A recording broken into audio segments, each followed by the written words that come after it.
जब तक हम दुख से भागते रहेंगे तब तक दुख हमारा पीछा नहीं छोड़ेगा।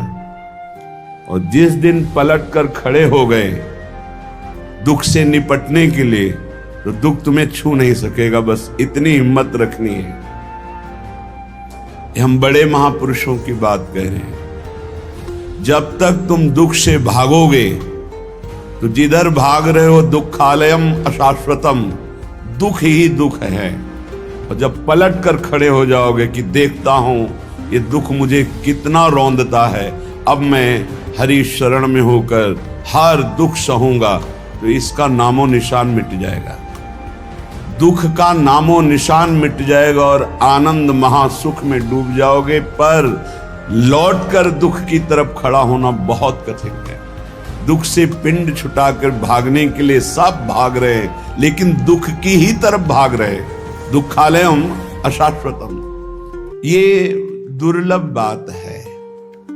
पर इसके लिए कमर कसना होगा कि हमें चाहे जितना दुख पड़े हम उस दुख को सहेंगे। संसार की तरफ जाने वाले को दुख ही दुख है, पर प्रभु की तरफ चलने वाले को थोड़ा दुख है। जैसे ऑपरेशन में कष्ट ही कष्ट है, पर इंजेक्शन शून्य का लगाकर बेहोशी का लगा के थोड़ा बस कष्ट है, फिर आप भूल जाएंगे। ऐसे ही थोड़ा जब तक तुम्हें होश है देह का, तब तक ये कष्ट है। जहां आपके अंदर प्रेम का इंजेक्शन लगा, फिर हर कष्ट सुखप्रद दिखाई देता है। धन्य है महापुरुषों का जीवन। जब उनके चरित्रों को पढ़ो तो हृदय विदीर्ण होता है कि कैसा समर्पण। श्री तुकाराम जी के महाराज के कितना भारी कष्ट सहते हुए वो कितनी उच्च कोटि की दशा को प्राप्त हुए। हम इसीलिए कहते हैं कि कष्ट के बचने के लिए बचाव पक्ष में होकर जब आप संसार की तरफ भागोगे तो दुख तुम्हें छोड़ेगा नहीं, रौंद देगा। और जब तुम मुड़कर खड़े हो जाओ, आओ तुम्हें जितना देना है देख लो, कितना दुख दोगे, वो अपने आप दुख सुख के रूप में बदल जाएगा। ये लिख लो दिमाग में, डरना नहीं है। श्री तुकाराम जी से किसी ने पूछा, वैसे आत्मचरित्र वर्णन करना महापुरुषों के लिए बड़ा कठिन होता है।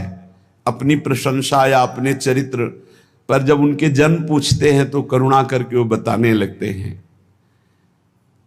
तुकाराम महाराज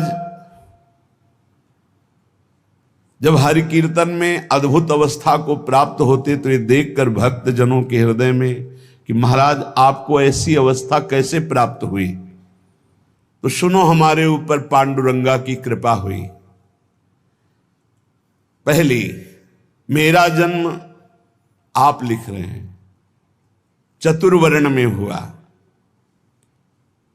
मुझे व्यवसाय मिला व्यापार का, लेकिन पांडुरंगा जब अपने में लगाना चाहता है तो व्यापार सफल कैसे हो सकता है? असफल हो गया व्यापार। सारी संपत्ति हमारी जाती रही, घाटा ही घाटा व्यापार में। हमारे कुल से विट्ठल भगवान की उपासना होती रही। कुल में परंपरा चली आ रही थी कि हमारे कुलदेव पांडुरंगा विट्ठल भगवान। ध्यान से सुनना, चतुर्वर्ण में हमारा जन्म हुआ, व्यापार किया गया, व्यापार में घाटा ही घाटा।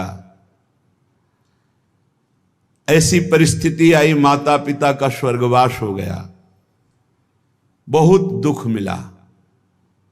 ना खाने को, ना व्यापार चला, माता पिता ऊपर से पधार गए, अकाल पड़ गया।